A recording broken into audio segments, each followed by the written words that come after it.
మహబూబాబాద్ జిల్లాలో లింగ నిర్ధారణ పరీక్షలు చేస్తున్న ముఠా గుట్టు రట్టు చేశారు పోలీసులు. కురవి మండలం పిల్లిగుండ్ల తండాలో లింగ నిర్ధారణ పరీక్షలు చేస్తోంది ఈ ముఠా. స్కానింగ్ కి 8,000 రూపాయల వరకు వసూలు చేస్తున్నారు.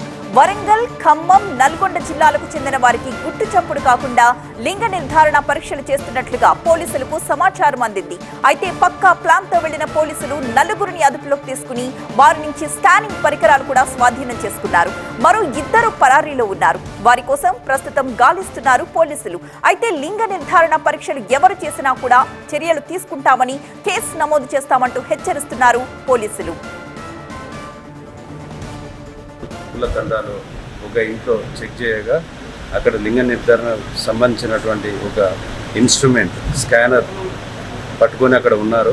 వాళ్ళంతా ఫేక్ డాక్టర్స్ అని యాక్ట్ చేస్తున్నారు, కానీ fake doctors and RMP doctors అందరు కూడా అమాయక మహిళలను అక్కడ వాళ్ళ డబ్బులు తీసుకొని మీకు మేల్ ఫీమేల్ లింగ నిర్ధారణ చేస్తామని వాళ్ళ దగ్గర డబ్బులు తీసుకొని అది అనుమతులు లేని, ప్రభుత్వ అనుమతి లేకుండా అక్కడ లింగ నిర్ధారణ చేస్తున్న వారిని నిన్న సాయంత్రం వారిని అందరినీ అరెస్ట్ చేసి పోలీస్ స్టేషన్ తీసుకొచ్చి ఈరోజు గౌరవనీయులైన మేజిస్ట్రేట్ గారి ముందు హాజరుపరచడం జరుగుతుంది.